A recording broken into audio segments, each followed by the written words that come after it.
Salam, hər vaxtınız xeyir. Gələcək bilik verilişi efirdədir. Söhbətimizin mövzusu təhsil və təhsilin dilidir.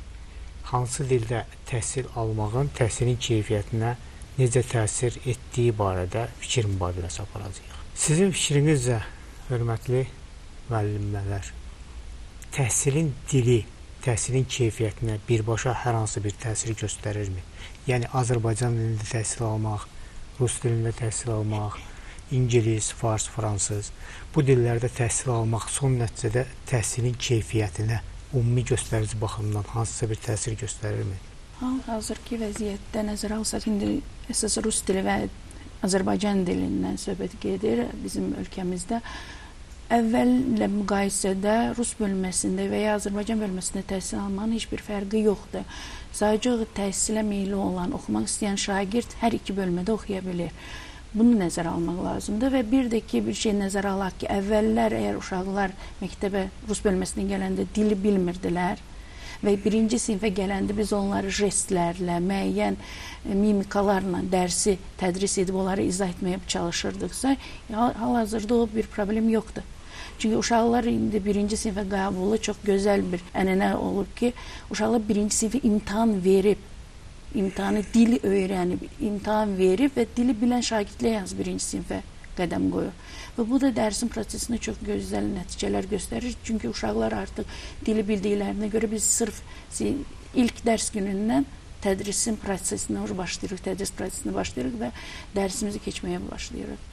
Yəni artıq uşaqlara dil öyrətməyə ehtiyacı olmur. Ona görə də Rus bölməsində və ya Azərbaycan bölməsində uşaqların oxumasının heç bir fərqi yoxdur. Çünki Rus bölməsində sırf dili bilən uşaqlar gəlir artıq. Sizin fikriniz? Bəli. Əvvəllər şagirdlərimizdə məsələn, dil qavraması baxımından müəyyən problemlər yaşayırdıqsa, indi şükür Allaha bu problem yoxdur və xüsusən də son zamanlar birinci sinifə şagirdləri qəbul edəndə biz onları imtahan eləyib götürürük və son illərdə biz bunun bəhrəsini görürük. Rus dilində və yaxud İngilis dilində, indi konkret Rus dilindən danışırıq. Bu mövzu ümumiyyətlə Azərbaycanda çox müzakirə olunan bir mövzudur. Bu mövzunun belə deyək, cəmiyyəti demək olar ki, iki yerə bölən bir məsələdir ki, Rus dilində təhsil olsunmu, olmasınmı, bunun qəti radikal əleyhdarları var, bunun qəti tərəfdarları var ki, mütləq olmalıdır. Bu məsələyə sizin fikrinizi almamışdan öncə bir suala istəyərdim, tam belə rahat, səmimi cavabınızı bilmək istəyərdim. Rus dilində oxuyan və Azərbaycan dilində oxuyan şagirdlərin müasir biliklərə çıxış potensialı necədir? Yəni, Rus dilində təhsil alan bir şagirdin çıxa biləcəyi dərslikdən kənar biliklər faiz baxımından Azərbaycan dilində təhsil alan şagirdin dərslikdən kənar çıxa biləcəyi biliklər də eyni səviyyədədirmi? Mənə gəlir ki, fərqi yoxdur. Çünki şagird elə şagirddir, yəni istər Rus bölməsində, istər Azərbaycan bölməsində biz bu şagirdlərlə mükəmməl məşğul oluruq. Yəni şagirdlər daima axtarışdadılar və onların yəni, təhsilində heç bir problem yaratmır bu. Əksinə mən deyərdim ki, şagirdlərimiz əlavə dil bildiyinə görə Rus dilində misal üçün daha digər başqa saytlardan onlar informasiya axtarırlar və bu da onların çox xeyrinə olur və belə deyək ki, son nəticədə şagirdlərimizin misal üçün buraxılış imtahanlarında qazandıqları nailiyyətlər, o cümlədən universitetlərə misal üçün qəbul proqramında, yəni onlar müəyyən rol oynayırlar və nəticələrə də yiyələnirlər. Rus bölməsində oxuyan şagirdlərin daha çox dünyaya çıxışı daha çoxdur. Çünki hara getsə, harada internet saytlarında, harada olsa Rus dilinə və əlavə dillərə mütləq ehtiyac olur. Azərbaycan bölməsində oxuyan şagirdlərin, Rus bölməsində oxuyan şagirdin fərqi bir tek budur ki, onlar səlis Rus dilini öyrənirlər və istədikləri saytlarda, istədikləri yerdə və yaxud da işə qəbul olanda da əlavə dil kimi o dildən istifadə edirlər. Yəni, əlavə dilin bilməyə heç kəsə ziyanı yoxdur. Bu əlavə dil bilməyə əksinə onları intellekt cəhətdən də onları daha irəliyə aparır. Uşaqlar yeni ədəbiyyatlarla tanış ola bilirlər, yeni kitablarla, yeni ünsiyyətlər qura bilirlər.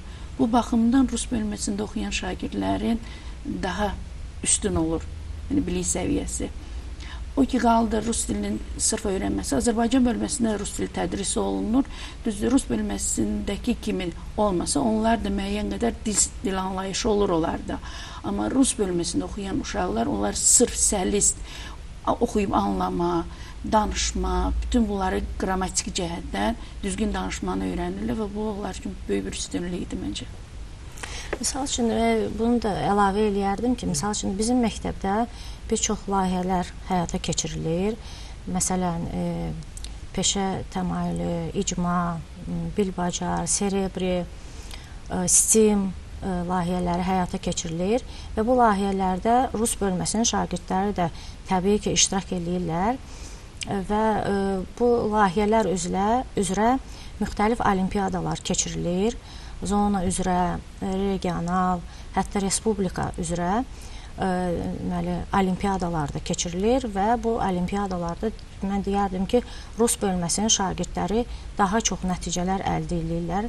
Məsələn, bu yaxınlarda bizim bir şagirdimiz, 7-ci rus sinif şagirdi Mustafayev Aslan STEAM olimpiyadasında həm regional, həm də ki, respublika olimpiyadasında birinci yer tutdu və növbəti olimpiyadanın keçiriləcəyi məkan Türkiyə dövlətidir və sağ olsunlar valideynlər ki, bizə yaxından belə işlərimizdə kömək edirlər. Deməli, növbəti dəfə bu olimpiyadada Türkiyədə keçiriləcək və deməli, şagirdimizi oraya yönləndirəcəyik. Mən də öz fikrimi deyim, yəni hamımız bu və digər formada təhsilindən bağlıyıq. Kimsə özü təhsil alır, kimsə övladı təhsil alır, kimsə təhsil verir və bu təhsil prosesində hətta özün nəyisə öyrənmək istəyəndə bugün Azərbaycan dilində olan məlumatların məhdud olduğunun şahidi oluruq. Bu, yəni burada kimisə günahlandırmaq məqsədi ilə demirəm. İnternet məkanı həm əyləncə, həm də informasiya məkanıdır. Azərbaycanda bu internet bir tərəfli daha çox inkişaf edir, yəni əyləncə sektoru daha çox inkişaf edir, nəinki bilik istiqaməti. Bu baxımdan Azərbaycan dilində sırf təhsil alan və başqa dil öyrənməyən, bilməyən şagirdlərin mənim fikrimcə yeni biliklərə, yeni çıxan informasiyalara çıxışı təbii olaraq məhdudlaşır. Yəni o dili bilmirsə, məsələn, ingilis dilini bilməsə, rus dilini bilməsə, dil problemi üzündən öz həmyaşıdlarından bu və ya digər formada geri qalır. Çünki rus dilini bilən bir şagird və yaxud ingilis dilini bilən bir şagird yeni çıxan informasiya və yaxud da fərqli dərsliklərə, fərqli fikirlərə, yeniliklərə daha çıxdı, onlar barədə məlumat daha tez alır, daha müasir dünya görüşünə sahib olur, daha intellektual baxımdan inkişaf edir. Nəinki bu məhdudiyyətlərlə üzləşən və sadəcə belə deyək, məktəb, dərslik və müəllimlə üz-üzə qalıb həmin prosesdən məlumatlanan bir şagird. Bu reallıq zaman-zaman dəyişməlidir. Azərbaycan dilində, internetdə və yaxud da adi kağız daşıyıcılarda olan məlumatlar, biliklər nə zamansa rus, ingilis və yaxud da digər geniş yayılmış dillərlə eyni səviyyəyə gəlib çatsa, onda demək olar ki, biz şagirdlərimizin həmin o məlumata çıxış hüququn ədalətli şəkildə təmin eləmiş olacaq. Rusiyada təhsil alan bir şagird rus dilində təhsil alır, rus millətindən və yaxud da başqa millətdən və yaxud da İngiltərədə, Amerikada təhsil alan bir şagird daha geniş biliklərə çıxdığına görə o son nəticədə bizim orta məktəblərdən və yaxud da ali məktəblərdən sırf Azərbaycan dilini bilərək təhsil alıb məktəb bitirmiş tələbə məzunlardan, şagird məzunlardan daha bilikli olur. Çünki onun bilik bazası genişdir, onun biliklərə çıxış imkanları genişdir. Yəni bu baxımdan baxanda biz sadəcə belə deyək, təhsili inkişaf etdirmək baxımından həm də bilik bazasını inkişaf etdirməliyik. Azərbaycan dilində biliklər o qədər zəngin olmalıdır ki, eyni biliklərə çıxış eyni anda həm Amerikada oxuyan bir tələbə üçün, şagird üçün təmin olunmuş olsun, həm də Azərbaycanda, həm Rusiyada oxuyan bir şagird üçün təmin olunmuş olsun, həm də Azərbaycanda. Nə qədər ki bu yoxdur, nə qədər ki Azərbaycan dilində biliklərə çıxış bu və ya digər formada məhduddur və bu reallıqdır. Bunu yəni hamı bilir əslində. Danmaq olar, amma fakt bundan dəyişməyəcək. Başqa dillərdə təhsilə ehtiyac daimi olacaq. Məsələn, digər tərəfi ondan ibarətdir ki, bu dillərdə təhsil proqramları ilə Azərbaycan dilində verilən təhsil proqramları nə qədər uyğundur. Biliklərə çıxışı aydınlaşdırdıq, yəni xarici dillərdə biliklərə çıxış daha çoxdur. Amma təhsil prosesinin özündə, məsələn, Azərbaycan dili, tarixi, rus bölməsində oxuyan uşaqlara necə öyrədilir? Bununla bağlı fikirlərinizi bilmək istərdik. İbtidai sinifdə elə bir fərq yoxdur.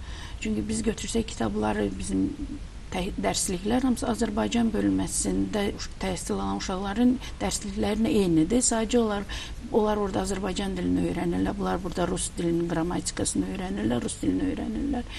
Elə bir fərq yoxdur. Elə bir çətinlik də yoxdur uşaqlarda. Siz düz vurğuladınız ki, rus bölməsində oxuyan uşaqların dünyaya çıxışı daha genişdir. Çünki onlar əlavə dil bilirlər, əlavə məlumatlar toplaya bilirlər.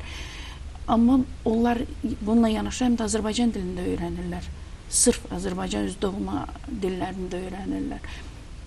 Fərqli yoxdur. Yuxarı siniflərə qalxdıqda isə əlbəttə ki, Azərbaycan tarixini öyrənirlər uşaqlar. Onun tarix müəlliməsi də özü də qeyd edə bilər. Onun Azərbaycan dilində tədris olunur uşaqlara. Elə böyük bir fərqlilik yoxdur. Bəli, mən tarix sahəsində deyə bilərəm ki, bizdə də proqramda, Rus və Azərbaycan bölməsinin proqramında elə bir ciddi fərqi yoxdur. Sadəcə elə bir ki, Azərbaycan bölməsində keçirilən dərsliklərin Rus bölməsində onların tam tərcüməsidir, tam tərcüməsi. Elə bir fərqlilik yoxdur. Sadəcə bu ildən bizim məktəbimizdə 5-ci Rus sinifində artıq Azərbaycan tarixi Azərbaycan dilində tədris olunmağa başlayır.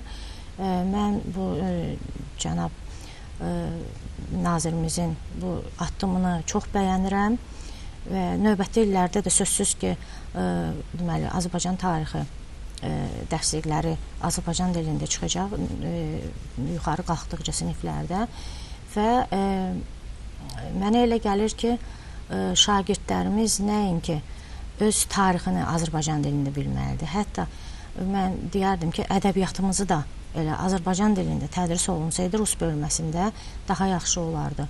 Yəni qoy şagirdlərimiz öz Azərbaycanlı yazıcı və şairlərimizin tanısınlar, onların həyat və yaradıcılığı ilə tanış olsunlar, onların əsərlərini oxusunlar, şeirlərini əzbərləsinlər. Və mənə elə gəlir ki, bu çox müsbət bir hal ola bilər. Həmçinin mənə elə gəlir ki, şagirdlər hətta öz, necə deyərlər, respublikamızın coğrafiyasında Azərbaycan dilində keçməlidir. Bu mənim subyektiv fikrimdir. Bu çox yaxşı ola bilərdi. Qaldı, misal üçün, bir məqamada mən toxunmaq istəyirəm. Rus bölməsinə bizə demək olar ki, hər il Rusiya Federasiyasından çoxlu şagirdlər gəlir və hər sinifə demək olar ki, və bu şagirdlər bu sinifə gələndən sonra elə bir ki, bu siniflərdə biraz abu-hava dəyişilir. Nə mənada? Müsbət tərəfə sözsüz ki, bu şagirdlər artıq bayaq siz qeyd etdiyiniz kimi onlar elə bir ki, geniş imkanlar almış elə bir Rusiyada onlarla daxil olurlar bu sinifə, geniş informasiya bolluğu ilə və sinifdəki şagirdlər onlara baxıb bir növ dəyişilirlər. Əlbəttə ki, yaxşı tərəfə və onlar da can atırlar ki, onlar kimi olsunlar, onlar kimi deməli, daha çox məlumatlı, informasiyalı olsunlar və onlarla sıx təmasda olurlar və nəticədə bu sinifi yaxşı müsbət tərəfə aparır. Yəni, mən misal üçün belə şeyləri sinifdə çox alqışlayıram və elə uşaqlarla, elə siniflə də işləməyə bizə çox rahat olur. Ən əsası da odur ki, Rus dilində biraz zəif bilən şagirdlər nəticədə onlarla kontaktda ki, olurlar, deməli, onlarla daimi ünsiyyətdə olurlar. O da deməli, Rus dilinin daha da yaxşı bilməsinə, daha da mükəmməl öyrənməyinə onlar üçün şərait yaranır. sizinlə razıyam. Ədəbiyyat dediyiniz kimi, bu da mənim subyektiv fikrimdir. Azərbaycan dilində tədris olunsa Azərbaycan ədəbiyyatı daha yaxşı olar. Bəs indi necədir? İndi Azərbaycan ədəbiyyatı rus bölməsində necə tədris olunur? Deməli, ədəbiyyat dərsləri rus dilindədir. Düzdür, biz deyirik Azərbaycan şairlərinin əsərlərini Azərbaycanca oxumaq, onunla mən razıyam. O Azərbaycan dilində onlar oxumalıdır. Çünki bizim uşaqlarımız təkcə rus dilini keçmir. Onlar həm də Azərbaycan dili tədris olunur. Onlar səlis öz doğma dillərini bilirlər. Onu keçə bilirlər. Amma rus ədəbiyyatını mənim öz fikrimdir. Onlar rus dilində oxumalar daha düzgündür. Çünki tərcümə olunanda istər-istənməz o ədəbiyyat orada nəsə bir dəyişiklik olur. Adi bir şeirləri götürək ki, rus dilindən tərcümə olunan şeirlər Azərbaycan dilinə tərcümə olunanda oradakı o məna, məzmun biraz dəyişilir. Ona görə Azərbaycan ədəbiyyatını əlbəttə ki, Azərbaycan dilində tədris etmək olar. Bu çox gözəldir olar. Həm uşaqların Azərbaycan dilinə olan hörmətləri, bilikləri daha artar. Amma rus ədəbiyyatını mütləq rus dilində tədris etmək lazımdır. Sırf originalında necə varsa elə olmalıdır. Aydındır. Bir məsələni də dəqiqləşdirək. İndi ədəbiyyat fənni rus bölməsində və Azərbaycan bunlar fərqli dərsliklərdir də, yoxsa tərcümədir? Fərqlidir. Fərqlidir, bəli.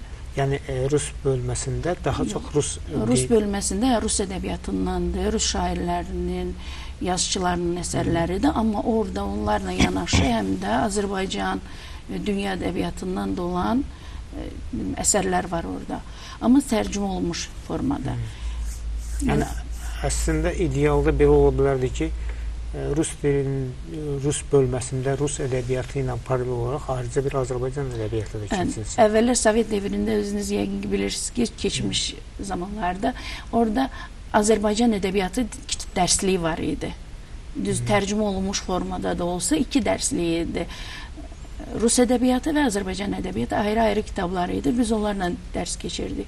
Amma son vaxtlar hamısı bir kitabda toplanıb və paralel olaraq onlar Azərbaycan şairlərinə çox yer verilir ədəbiyyat kitablarında. Bu dil məsələsində, hansı dildə təhsil almaq məsələsinin kökündə dayanan bir belə deyək ki, ictimai, siyasi və biraz da mənəvi problem var ki, cəmiyyətdə belə bir narahatlıq var ki, rus dilində təhsil alanlar, ən çox rus dilində, çünki başqa dillər azdır, mentalitet baxımından fərqli insanlar yetişir orada. Yəni belə bir fikir var cəmiyyətdə, belə bir narahatçılığı var ki, insan hansı dildə düşünürsə, o millətə məxsus olur. Yəni biz əslində rus bölməsində təhsil verməklə Rusiya meylli insanlar yetişdiririk. Belə bir yanaşmanın qarşılığında sizdən fikrinizi almaq istəyərdim ki, təhsilin dili insanın vətənpərvərlik hissinə, mentalitetinə bu və ya digər formada təbii ki, təsiri var. Amma yəni bu nə dərəcədə kritikdir? Belə bir təhlükə real olaraq varmı? Yəni rus dili bölməsi Rusiya meylli şagirdlərmi yetişdirir? Bu fərqlilik həqiqətən hiss olunmur. Əksinə bu şagirdlərimiz biraz da elə bir ki, mən deyərdim, onlarda vətənpərvərlik ruhu, biraz da bu mentalitet məsələlərində, yəni bizim adət, ənənələrimiz qorunmaq məsələsində şagirdlərimiz daha aktivdirlər. Mən əksinə deyərdim. Misal üçün, onu qeyd eləmək istəyərdim ki, bizim məktəbimizdə hər ay fən aylıqları keçirilir. Bu yaxınlarda, mart ayında elə bizdə ingilis fənnindən aylıq keçirildi. Çox gözəl, belə maraqlı bir ay oldu. Və burada şagirdlərimiz, xüsusən də rus bölməsinin şagirdləri, mən elə məətəl qaldım ki, Azərbaycan bölməsindən çox rus bölməsinin şagirdləri bu aylıqda iştirak elədilər. Və burada Novruza düşdüyünə görə, Novruz bayramına düşdüyünə görə bu aylıq, yəni burada Novruzun atributları, onun adətləri, ənənələri elə bir ki, bir daha göstərilirdi. İstər səhnələr məsələsində, istər uşaqların mahnı ifa etmələrində və s. Və çox maraqlıdır ki, şagirdlər özləri seçirdilər o səhnəcikləri. Məsələn, şagirdlərimiz orada elə bir ki, Sarı Gəlin mahnısını ingilis dilində ifa elədilər. Şagirdlərimiz, yenə də bu 6-cı rus sinif şagirdləri Orada Arşın Malalan deməli operasından orada bir fraqmenti onlar səhnələşdirdilər ingilis dilində. Çox gözəl də alındı. Onları şagirdlər özləri seçirlər. Məsəl üçün onlar tutaq ki, hansı xarici ədəbiyyata, məsəl üçün orada ingilis deməli müəlliflərinin elə bir ki personajlar da seçilmişdi. Sözsüz ki, amma ki uşaqlar daha çox bizim bayramlarımızın, bizim yazıçılarımızın, şairlərimizin əsərlərinə istinad etmişdilər və çox gözəl də çıxışlar alınmışdı. Mənə gəlir ki, bizim adətlərimiz, ənənələrimiz rus bölməsində heç vaxt itməz, heç vaxt yaddan çıxmaz. Əksinə, biraz da uşaqlar daha elə bir ki, bu cəhətdən daha aktivdirlər, pozitivdirlər. Biz rus bölməsində deyəndə elə bilirik ki, elə uşaqlar rus dilini öyrənirlərsə, deməli bütün Azərbaycandan təcrid olunurlar. Belə bir şey yoxdur. İbtidai sinifdən uşaqları biz elə tərbiyə edirik, onları elə cür aşılayarıq ki, onlarda vətənpərvərlik ruhu lazım olan səviyyədədir. Çünki bizim müəllimən qeyd etdiyi kimi Novruz şənlikləri təşkil edəndə uşaqlar orada çox fəal iştirak edirlər, səhnəciklər qururlar, o da Azərbaycanca düzdür çıxış eləyirlər və bundan başqa bizim məktəbimizdə hər bir sinif Quba şəhərlərinin adını daşıyır. Bu şəhərlər haqqında uşaqlar informasiyalar toplayırlar, təqdimatlar edirlər.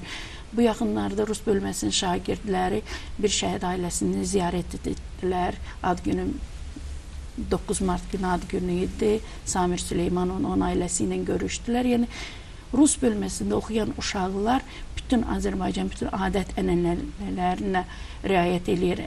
Onlara hamısını öyrənir. Hətta bu barədə bizdə orada mövzularımız da var. İbtidai siniflərdə, dərslikdə biz bunları keçirik. Bundan başqa vətənpərvərlik ruhunda böyüyürlər şagirdlər. Onlar bütün bizim tarixi hadisələrimizi, Xocalı faciəsini, 20 yanvar faciəsi haqqında çox geniş təqdimatlar hazırlayırlar və bu da onlarda vətənpərvərlik ruhunu daha da inkişaf etdirir. Yəni rus bölməsində oxuyan uşaqlarda vətənpərvərlik, milli adət və ənənələr haqqında geniş məlumat var. Burada belə bir problem olmur. Tez-tez dəyirmi masalar keçiririk, şeirləri həmişə Azərbaycan dilində söyləyirlər. Məsəl üçün, rus şeirlərini bir o qədər görürəm ki, üstünlük vermirlər. Azərbaycançılığa doğru elə bir ki, təkan daha çox güclüdür. Və sonra yeri gəlmişkən Esmero müəllimə sözünə qüvvət, bizdə bütün siniflər şəhid adlarını daşıyır.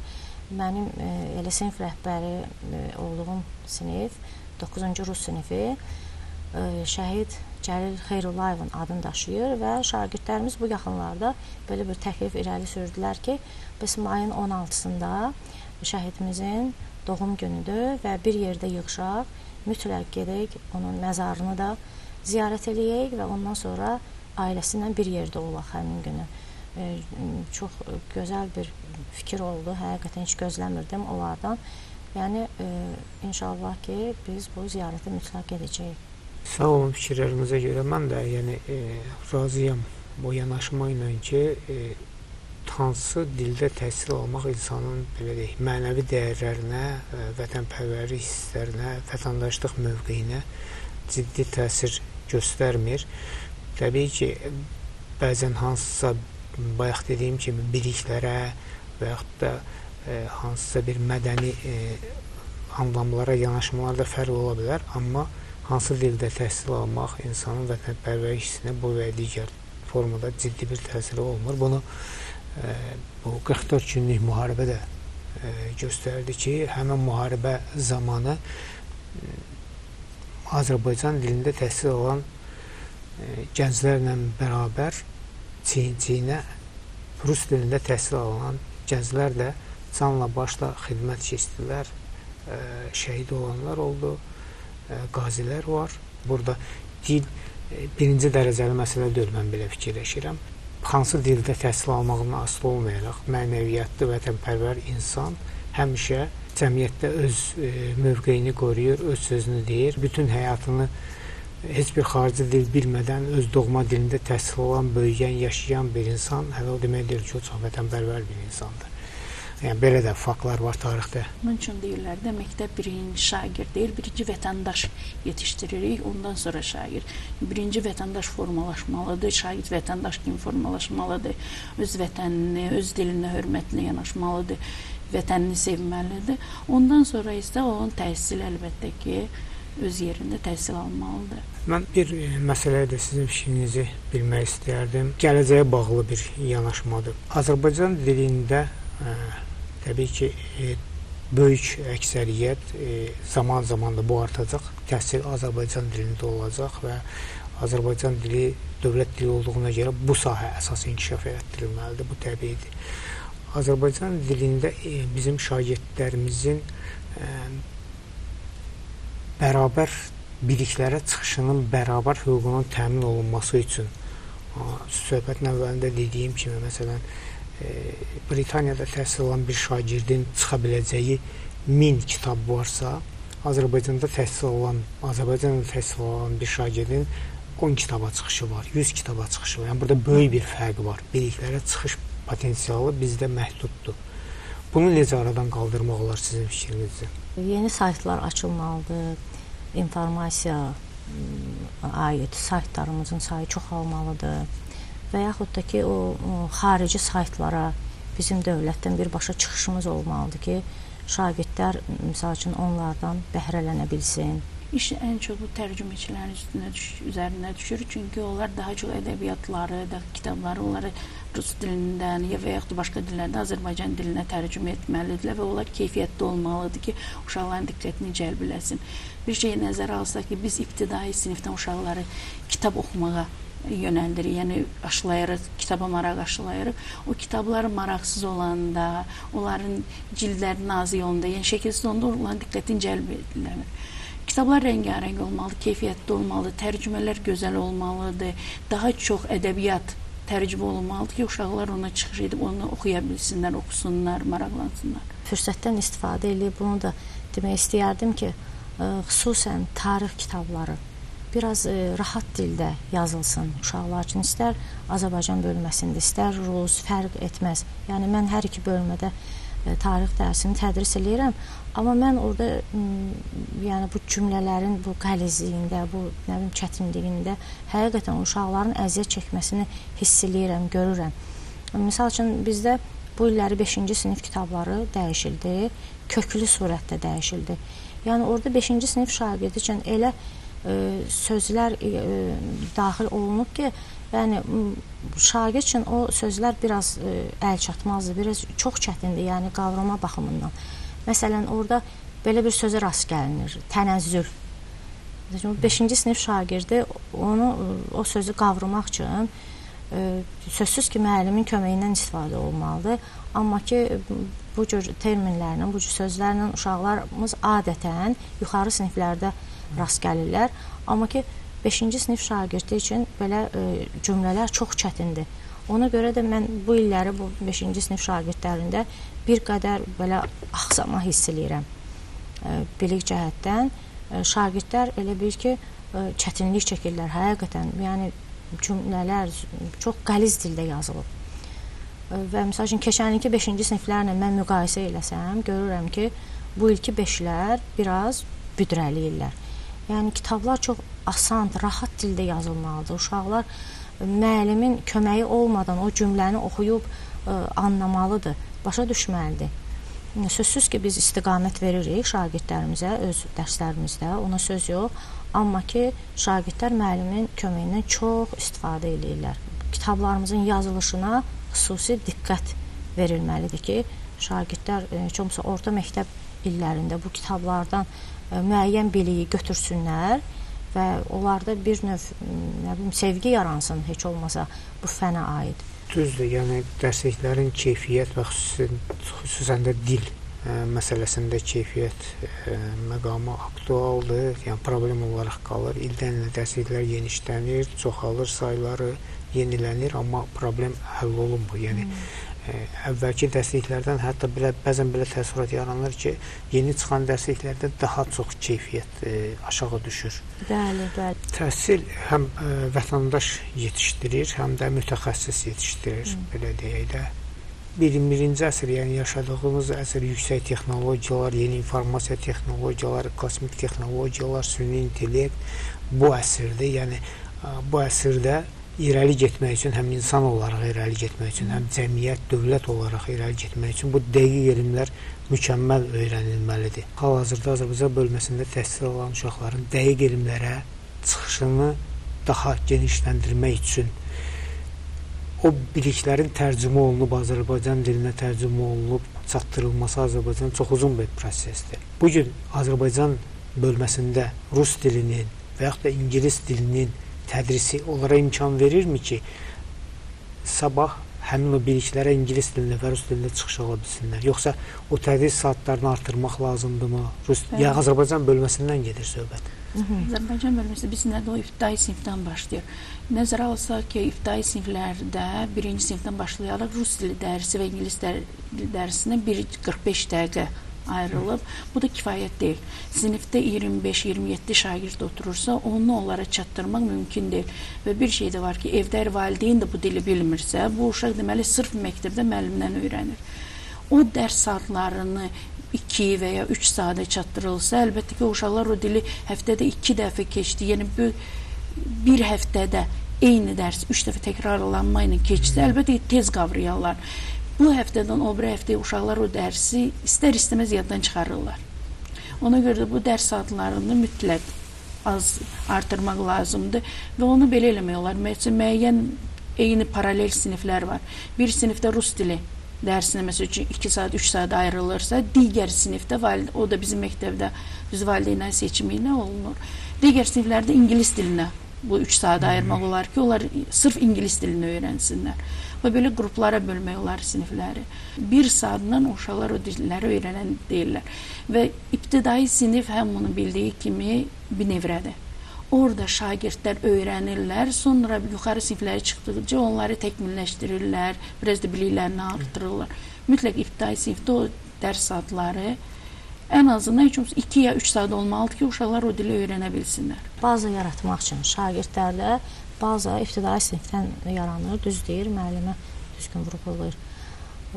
Yeri gəlmişkən elə biz tarix fənnində də belə deyək, 5-ci sinifdə tutaq ki, həftədə 2 dəfədirsə Azərbaycan tarixi dərsi, növbəti siniflərdə ta 8-ci sinifə kimi 6-cı, 7-ci siniflərdə həftədə 1 dəfə tədris olunur bu dərs. Və məsəl üçün bu həftənin 2-ci günü tutaq ki, mən dərsi keçdim, gələn həftənin 2-ci gününə kimi əlbəttə ki, şagird müəllim dediklərini unutur. Yəni dərs oxumursa, o lap tragediya olur. Və yaxud da ki, dərs buraxan şagirdlərimiz var, xəstəlikdən tutaq ki, yəni onlar üçün lap çətin olur. Əlbəttə ki, heç olmasa həftədə 2 dəfə tədris olunsaydı, elə bütün fənlər çox gözəl olardı. Bir şey vurğulayım. Biz həmişə deyirik ki, Azərbaycan dövlətidir, dövlət dilimiz də Azərbaycan dilidir. Əlbəttə ki, bunu hamımız bilməliyik. Məktəbdə həm şagird, həm vətəndaş yetişdirir. O dediyiniz, biz adət-ənənələrimizə də əməl edirik. Yəni, Azərbaycan bölməsində heç də geri qalmır, Rus bölməsində oxuyan uşaqlar. Bütün vətənpərvərlik ruhunda da uşaqlara tərbiyə edirik. Hətta bununla mövzularımız da olur, kitablarda da var, dərsliklərdə var. Yəni, özümüzdə əlavə tədbirlər keçiririk. Sadəcə olaraq bilirsin nədərdir? Uşaqlarda dərsə maraq oyatmaq üçün kitablar çox gözəl tərtib olunmalıdır. Yəni, yorucu olmamalıdır kitablar və kitabların biraz sayı az, daha çox informasiyadan olsa, o daha yaxşı olar. Bəli, yəni bizim o ağrılı yerimiz ki var, bayaq qeyd elədiyim kimi kitablar çox səlis, rahat dildə, şagirdlər üçün əl çatan dildə yazılsaydı, daha gözəl olardı. Tarix dərsləri həftədə bir neçə dəfə tədris olsaydı, daha yaxşı olardı, əlbəttə ki. Sonra bir şey də qeyd eləmək istəyirəm, Rus sektoru üzrə biraz kadr çatışmamazlığı problemi də var. Yəni, bu da şagirdlərin bilik toplamasında, qavramasında müəyyən çətinliklər yaradır və çalışırıq ki, yetişdirdiyimiz şagirdlər ki, gedib oxuyurlar müxtəlif universitetlərdə, bir müəllim kimi pedaqoji fəaliyyətlə məşğul olan hal-hazırda tələbələrimiz çoxdur. Biz şərait yaratırıq ki, onlar qayıdıb gəlsinlər yenidən bizim məktəbə və kadr baxımından bizə köməklik olsun. Yekunlaşdırırıq verilişimizi. Fikirlərinizə görə çox sağ olun və sonda bir məsələni də yenə də subyektiv fikrimdə, yəqin ki, siz də razılaşarsınız. Hansı dildə təhsil almaq həlledici məqam deyil, həlledici məqam o təhsildən hansı nəticə ilə çıxmaqdır, vətəndaş kimi, mütəxəssis kimi yetişməkdir.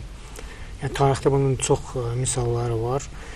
Məsələn, ingilis dilində təhsil alan, Hindistanda ingilis dilində təhsil alan, sonra Londonda yenə də ingilis dilində hüquq təhsil alan, Mahatma Gandhi'dən böyük Hindistan vətənpərvəri yoxdur. Yəni, bu adam Hindistanı Britaniyanın əsarətindən qurtaran bir insandır. Bizim tariximizdə də yəni, bu misal var. Əvvəlcə ərəb və fars dillərində mədrəsədə təhsil alan, sonra Rus müsəlman məktəbində Rus dilində təhsil alan Məhəmməd Əmin Rəsulzadə Azərbaycan Demokratik Respublikasını yaradan insandır.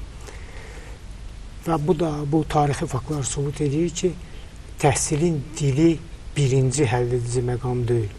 Birinci həlledici məqam təhsilin keyfiyyətidir və təbii ki, müəllimlərdir. Sizə işlərinizdə uğurlar arzulayırıq. Sağ olun.